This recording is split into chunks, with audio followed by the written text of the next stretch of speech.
Welcome to this painting tutorial.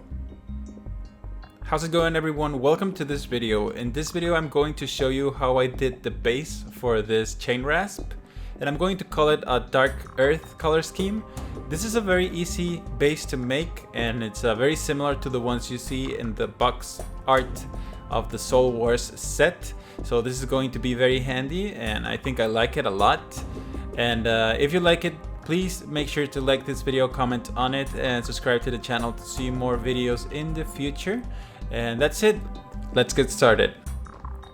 Once we're done with the painting, I'm going to start applying white glue or PVA glue to the base with an old stiff bristle brush. This brush is exclusively used only to apply paint, so it's not a waste of a brush. And it's a cheap brush too, so I'm going to just do that and be very careful around the edges where you're going to be almost touching the colors. Be very careful not to paint glue onto those feet or any of the areas you already painted. While the glue is still wet, I'm going to dunk the model into some sand. This is a mixture of fine sand from an arts and crafts store and a little bit of playground sand, and mostly fine sand. And that should make a good combination between small grit and medium grit sand, and just dunk the model in there.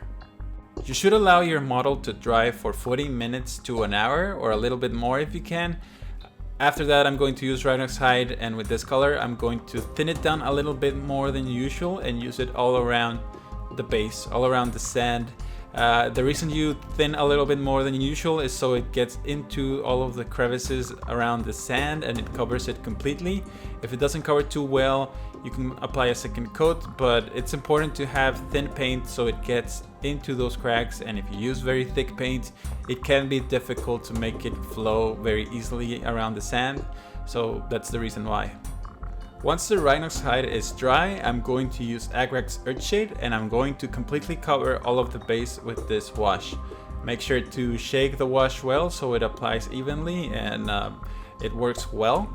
But make sure to don't touch any of the painted areas, just try to completely cover the sand with this color. Once it's dry, I'm going to use Karak Stone, and with this color I'm going to dry brush all of the sand. This is going to give it a very grayish brown highlight, a very light color, and I think I like this color very much. And just make sure to completely dry brush all of the areas, don't leave any areas without dry brushing, and make sure to have dry paint on your dry brush so it only catches on the very top and doesn't make a streaky mess. If you have wet paint and if you're applying wet paint like this, it's going to create lines and it's not going to look that good. Just try to have a very dry brush and just catch all of the little rocks on the sand. Once it's done, I'm going to use skaven Blight Dinge, and with this color I'm going to color the outer rim of the base, or the beveled edge. And because this paint is a layer paint and not a base, it doesn't cover that well, so make sure to give it a couple coats. Don't use thick paint, because if you use thick paint it's gonna leave marks.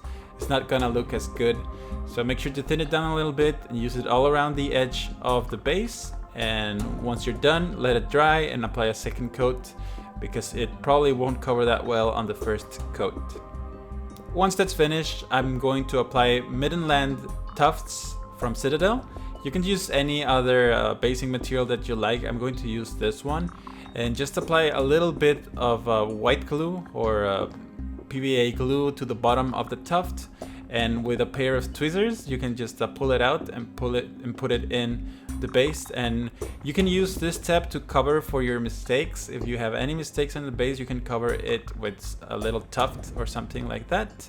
In this case I'm just going to apply it randomly, one on the front and one on the back. And that's it. This is the finished base. If you want, you can use different kind of tufts or basing material for your grass. You can use death grass or anything like that if you want a little bit more death themed, but this is a very simple way to do your bases, and it's made with few colors and with colors that you probably already own. So that's it. Thank you very much for watching this video. I hope you found it entertaining and helpful, and if you like it, don't forget to like, comment and subscribe. That really helps me out. and helps me keep doing more of these videos more consistently. Thank you very much for watching. I hope you enjoyed it, and I'll see you on the next video. You stayed. Great. Thank you very much for supporting my channel, and if you would like to become a patron, there is a link to my Patreon page in the description below. Your contributions help pay for my work and keeps the channel going. A single $1 a month is more than enough, and you can cancel at any time. If you can't, don't worry, you can support my channel by simply watching my videos and sharing them with your friends. Thank you for watching, have a great day, and I'll see you on the next one.